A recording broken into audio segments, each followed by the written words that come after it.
اور ایو کا ذکر کیا یعنی اما حوا کا، اور کہا کہ چونکہ انہوں نے ہی یہ غلط طرف لگایا تھا آدم علیہ السلام کو، اس کی سزا میں وہ قیامت تک کے لیے اللہ تعالیٰ نے ان کے ساتھ ایک لیبر پین والا سلسلہ شروع کر دیا، پریگنینسی کی تکلیف ڈال دی، اور انسان کے اوپر، مرد کے اوپر تکلیف اور مشقت ڈال دی کمائی کی، تو یہ ساری سزا ملی۔ یہ سزا نہیں تھی، یہ اللہ کا ڈیوائن پلان تھا۔ اللہ تعالیٰ نے یہ ایکٹیویٹی پرفارم ہونے سے پہلے ہی فرما دیا تھا، انی جاعل فی الارض خلیفہ، فرشتوں کو کہہ دیا تھا میں زمین میں عنقریب اپنا خلیفہ بنانے والا ہوں، اور بعد میں یہ قصہ آدم اور ابلیس ہوا ہے۔ یہ اللہ کا ڈیوائن پلان تھا۔ ایگزیکیوشن کسی بھی ذریعے سے ہوتی ہے، بہرحال یہ اللہ تعالیٰ نے پلان کیا تھا کہ اللہ تعالیٰ نے ایسی مخلوق پیدا کرنی ہے، تو یہ اللہ تعالیٰ نے ہمارے ساتھ چیزیں جوڑی ہوئی ہیں، یہ اللہ کے ڈیوائن پلان کا حصہ ہے۔ انسان کے ساتھ جس طرح نیند، بھوک، ٹوائلٹ، یہ تمام حاجتیں جڑی ہوئی ہیں، اس طرح اللہ کے یہ پلان کا حصہ تھا کہ مرد نے جو ہے وہ معیشت کی تکلیف اٹھانی ہے، اور عورت نے گھر بار کو دیکھنا ہے اور پریگنینسی کی تکلیف سے گزرنا ہے۔ یہ کوئی سزا نہیں تھی، نعوذ باللہ، یہ بالکل کنسیپٹ غلط ہے۔ پھر اس میں جو انہوں نے بیان کیا کہ وہ سانپ کی شکل میں آیا، اسلام میں کوئی ایسی بات نہیں کہ سانپ کی شکل میں گیا۔ شیطان کو وسوسہ دلانے کے لیے فزیکلی انٹرس کی ضرورت نہیں ہے، وہ انٹلیکچوئل بھی وسوسہ دلا سکتا ہے۔ اور بیسیکلی اللہ نے ایک پروٹوٹائپ ٹیسٹ رکھا تھا۔ دیکھیں، سب طرف جنت میں جانے کی اجازت تھی سوائے ایک درخت کے۔ یہ کنسیپٹ تھا کہ دنیا میں بھی چند چیزیں حرام کروں گا، باقی چیزیں جائز ہوں گی، حرام سے بچنا ہے، اور وہ حرام بھی دنیا میں ہوں گی، آخرت میں انعام کے طور پہ وہ چیزیں مل جائیں گی۔ جس طرح مرد کے لیے سونا حرام ہے، آخرت میں ملے گا۔ مرد کے لیے دنیا میں 4 سے زیادہ بیویاں کرنا حرام ہے، آخرت میں یہ کوئی اس طرح کی کوئی ریسٹرکشن نہیں ہے۔ دنیا کے اندر آپ نے اس طرح کے معاملات کو لے کے چلنا ہے۔ یہ چیزیں تھیں، تو اس میں کچھ چیزیں ان سے غروف کے درجے میں بیان ہوئی، وہ اسلام کا کنسیپٹ نہیں ہے، ہم اسے ٹوٹلی کنڈیم کرتے ہیں۔ اسلام کے اندر قصہ آدم اور ابلیس قرآن کے اندر 7 دفعہ ہے، سورۃ البقرہ کے اندر، سورۃ الاعراف کے اندر، سورۃ الحجر کے اندر، سورہ صاد کے اندر، سورہ بنی اسرائیل کے اندر، سورہ طٰہٰ کے اندر، اور سورۃ الکہف کے اندر۔ 7 جگہ اللہ تعالیٰ نے اس واقعے کو بیان کیا۔ اس میں سورۃ الاعراف ذرا تفصیل کے ساتھ ہے، لیکن ہر جگہ تثنیہ کے صیغے سے بات ہوئی ہے۔ عربی میں جمع 3 سے شروع ہوتا ہے، سنگولر یعنی واحد، اس کے بعد تثنیہ یعنی 2 کا صیغہ۔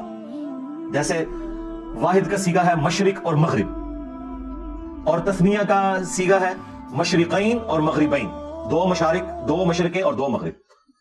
اور جمع کا صیغہ ہے مشارق اور مغارب، 2 سے زیادہ مشرقیں اور 2 سے زیادہ مغربیں۔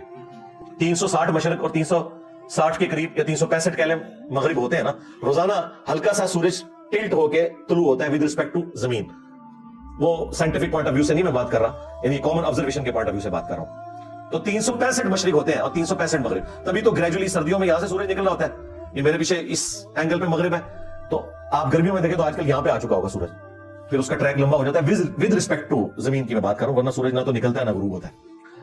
تو قرآن حکیم میں قصہ آدم اور ابلیس میں تثنیہ کا صیغہ آیا ہے، ان دونوں نے یہ کیا، ان دونوں نے یہ کیا، ان دونوں کے ساتھ یہ ہوا۔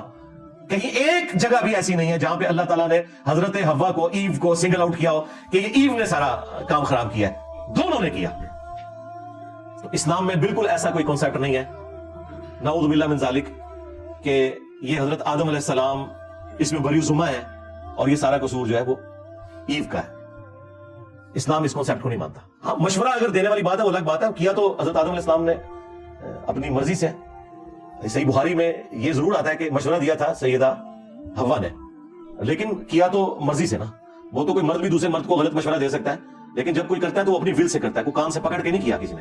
اسی لیے اللہ تعالیٰ نے سنگل آؤٹ کبھی بھی نہیں کیا، بلکہ ایک جگہ پر اللہ تعالیٰ نے آدم علیہ السلام کو سنگل آؤٹ ضرور کیا ہے، لیکن پورے قرآن میں کہیں ایو کو سنگل آؤٹ نہیں کیا۔ ہمیشہ تثنیہ کے صیغے سے بات ہوئی ہے کہ ان دونوں نے کیا، ان دونوں نے یہ کیا، ان دونوں کے ساتھ یہ ہوا۔ تثنیہ کے صیغے کے ساتھ بات ہوئی ہے، واحد کے صیغے کے ساتھ بات نہیں ہوئی۔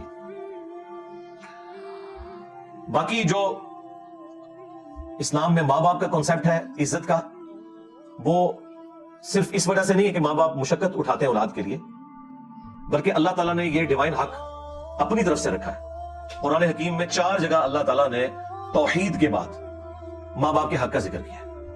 ٹاپ آف دا لسٹ جو 10 کمانڈمنٹس آئی ہیں سورہ بنی اسرائیل میں، جو قرآنک ورژن آف 10 کمانڈمنٹس ہے، اس کے سٹارٹ میں ہے وَقَضَىٰ رَبُّكَ أَلَّا تَعْبُدُوا إِلَّا إِيَّاهُ، اور تمہارے رب نے یہ بات طے کر دی تھی کہ مت پوجنا کسی کو سوائے اس کے، وَبِالْوَالِدَيْنِ إِحْسَانًا، اور والدین کے ساتھ احسان کرنا۔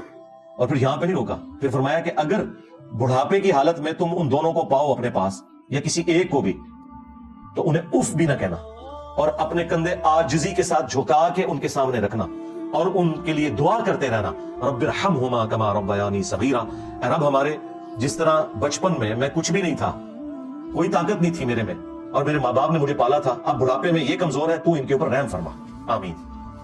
تو یہ کانسیپٹ ہے اسلام میں، الحمدللہ۔ اور ساتھ ہی ساتھ جو یہ حضرت آدم علیہ السلام کے ذریعے انسانیت کا سلسلہ شروع ہوا، اس کا مقصد وہ اللہ تعالیٰ نے سورہ ہود میں اور سورۃ الملک میں بیان کیا، لِيَبْلُوَكُمْ أَيُّكُمْ أَحْسَنُ عَمَلًا، یہ ہم نے ساری کی ساری کائنات اور تمہیں اس لیے پیدا کیا تاکہ ہم تمہیں جانچیں تم میں سے کون نیک اعمال کرتا ہے۔ قیامت کے دن جو نیک اعمال کرنے والے ہیں ان کے لیے جنت، اور جو برے اعمال کرنے والے ہیں ان کے لیے جہنم۔ اللہم اجرنا من النار۔